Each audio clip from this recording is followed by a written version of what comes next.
मेरे सनातनी प्रियजन, आपको कोटि कोटि नमन। मैं विशाल शर्मा आपका स्वागत करता हूं आपके अपने YouTube चैनल सनातन विद्या में। आज का विषय है मूर्ति पूजा। आइए प्रारंभ करते हैं।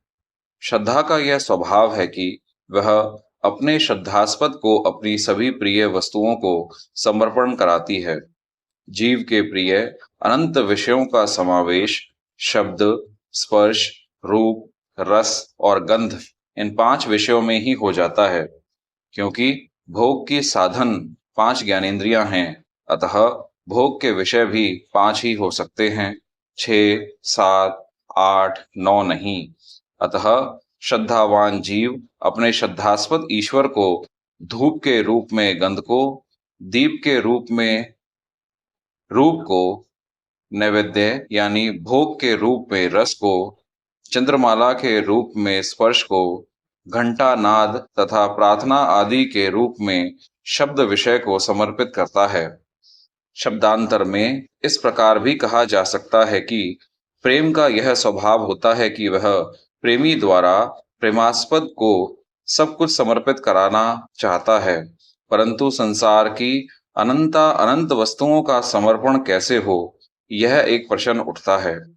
इस जटिल समस्या का समाधान करने में समर्थ सर्वज्ञ ऋषियों ने सुगम, सम्यक, तात्विक तथा सात्विक साधन बताते हुए कहा है कि संसार की समस्त वस्तुओं का निर्माण पंचभूतों से ही होता है। यद्यपि उन महत्तम पंचभूतों का भी समर्पण संभव नहीं, तथापि उन महत्तम पंचभूतों की अति सूक्ष्म, अणुतम, सारभूत तात्विक तन्मात्राएं यानी शब्द, स्पर्श, रूप, रस और गंध, अतः इनके समर्पण से ही संपूर्ण वस्तुओं का समर्पण हो जाएगा।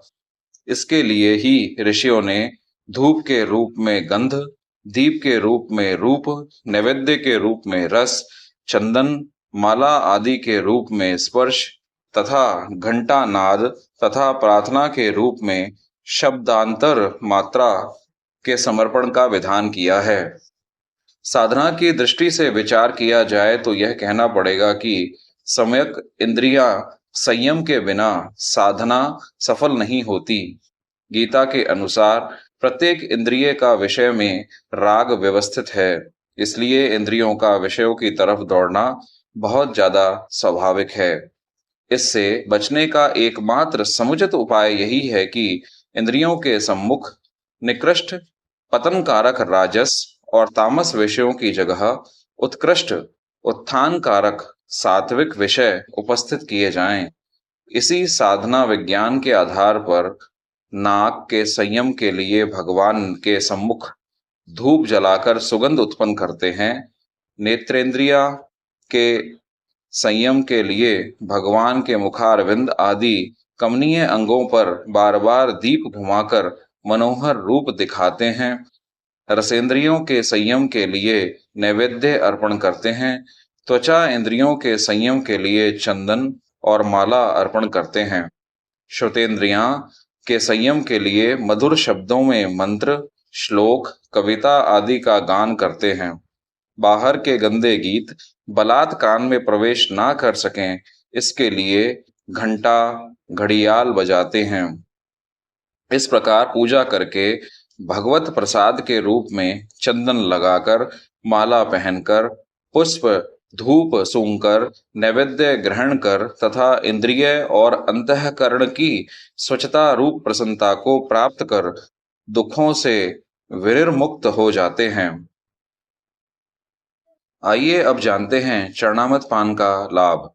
शास्त्र प्रमाण अनुसार शालग्राम में भगवान का सानिध्य विशेष रूप से रहता है, इसलिए आस्तिक जनता चरणामृत पान करती है। पदार्थ वैचित्र्य विज्ञान की दृष्टि से शालग्राम शिला में स्वर्ण की मात्रा रहती है, इसलिए सराफ लोग उसका सोने की कसौटी के रूप में उपयोग करते हैं। स्वर्ण त्रिदोष नाशक होता है, रसायन होने से जीवन शक्ति में स्थिरता लाता है। तुलसी दल के त्रिदोष नाशक तथा मलेरिया, सर्दी, जुखाम, बुखार आदि रोगों के नाशक गुण तो अति प्रसिद्ध हैं ही, यही कारण है कि आयुर्वेद में औषधियों के साथ अनेक रोगों में तुलसी का अनुपान रूप से विधान किया गया है। शंख भस्म उदर रोग संबंधी अनेक विकारों में लाभदायक औषधि है। अतः शंख जल में भी वे गुण आ जाते हैं। इसलिए शंख जल से शालग्राम को स्नान कराते हैं। चंदन में संताप नाशक शीतल गुण से सभी परिचित हैं ही। इस प्रकार चरणामृत अनेक रोगों का नाशक तथा जीवनी शक्ति वर्धक गुणों से युक्त होता है। इस कारण उसे अकाल मृत्यु हरण करने वाला कहना बहुत सही ही है। आपने अपना बहुमूल्य समय दिया, उसके लिए आपका बहुत बहुत साधुवाद। हर हर महादेव।